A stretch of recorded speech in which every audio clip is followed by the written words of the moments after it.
Have you ever met someone who completely changed your life, only to have them disappear just as quickly as they arrived? Have you found yourself asking, why did this person enter my world, and why did they leave so suddenly?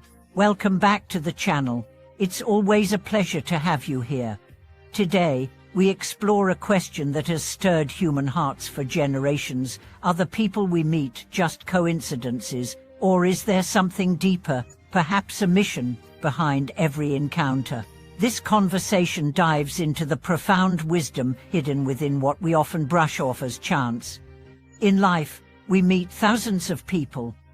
Some walk by without impact, others carve themselves into our very souls. But why does this happen? According to ancient spiritual teachings, especially those from Buddhist philosophy, every relationship is a thread in a vast tapestry of karmic connections. That smile from a stranger, that painful breakup, that sudden friendship, they're not accidents. They are echoes of unfinished lessons, unpaid debts, and shared missions. Imagine a soul before birth, looking down at the life ahead. It sees the journey and understands it will need help, teachers, friends, challengers, even adversaries. And so, agreements are made. I'll meet you at your lowest point to lift you. I'll break your heart so you can learn to love yourself. I'll walk with you until you're strong enough to walk alone. These agreements become the stories of our lives. Take the story of a woman named Sarah. She met a man during a difficult phase of her life. He was kind, supportive, and completely changed her perspective. They were never romantically involved, but his presence gave her the courage to leave an abusive relationship, start therapy, and pursue her dream of becoming a counselor. Just as suddenly as he entered her life, he moved to another country, and they lost touch. Years later, she still says, "He didn't stay, but he saved me." That's not random. That's destiny fulfilling a promise. Not every soul connection is joyful. Some are forged in fire. Think of the people who challenge you the most, the co-worker who triggers your anger, the parent who never understood you, the friend who betrayed you. These two are sacred encounters. They mirror your wounds, force your growth, and push you toward healing. Without them, you might never confront your shadows. As painful as these relationships are, they are often the most transformative.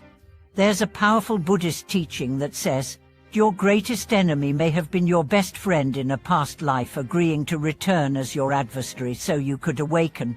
This flips our understanding completely. Instead of blaming others, we begin to ask, what am I meant to learn from this? One woman, a devoted practitioner, shared her experience of caring for her terminally ill mother who had emotionally neglected her as a child. The years of resentment melted as she cared for her. She began to see her mother not just as a parent who failed her, but as a soul who had given her the opportunity to practice unconditional love and forgiveness. When her mother passed, she said through tears, "She was my teacher in disguise." Such stories show us that every encounter holds meaning. The friend you outgrow, the lover you lose, the stranger who offers unexpected kindness, they are all part of a sacred web of connection designed to help you grow. The key is not to hold on or push away, but to understand and complete the mission you share. There's a common mistake we make, thinking that important people must stay forever, but not all missions are lifelong. Some are brief, like a whisper in the wind. Others span decades. The length doesn't measure the depth. A momentary meeting can shift your entire direction. A man named David recalls sitting next to an old monk on a long train ride. They spoke for just 2 hours. The monk said one thing that changed his life: "You not chase the light, become it." That sentence stayed with him through every challenge. That monk was not a permanent presence, but he planted a permanent seed. Sometimes the mission is mutual. Two people come together to teach each other, to heal wounds, or to create something beautiful. It could be a child born from a short relationship, a business started by two friends who later part ways, or a book written through shared inspiration. The mission is not always emotional. It can be creative, intellectual, even spiritual. And sometimes the mission is simply to say goodbye. Letting someone go with love, without bitterness, is a sacred act. It teaches detachment, grace, and the ability to hold space for someone else's path, even when it no longer includes you. This understanding helps us move from confusion to clarity, from resistance to reverence. We stop asking, "Why did they leave?" and start asking, "What did they leave me with?" That shift alone can bring peace to the most painful goodbyes. It also teaches us not to cling. When you realize that every relationship has a season, you learn to appreciate each moment fully. You stop trying to force permanence and instead embrace presence. You begin to say, "Thank you for walking with me," rather than, "Please don't go."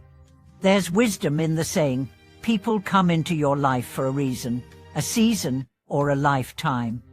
The trick is knowing which is which, and that knowing doesn't come from control, it comes from listening to the deeper rhythms of life. So how do we navigate these karmic encounters with wisdom? First, be open. Don't label people too quickly. That quiet colleague might be your future soulmate. That irritating neighbor might become your best teacher. Life uses the most unexpected messengers. Second, be aware. Notice how people make you feel, what they bring out in you, what they awaken. Do they stir joy, pain, ambition, restlessness? These emotional responses are clues to the lessons you're meant to learn. Third, be respectful. Whether someone stays or leaves, treat them with gratitude. You never know the mission you agreed to fulfill for each other. Even painful encounters deserve a bow of thanks. And finally, be forgiving, yourself and others.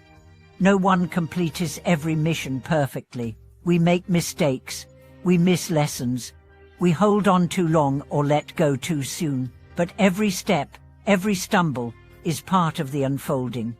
In the end, life is not about collecting people, it's about awakening through them. It's not about permanence, it's about presence.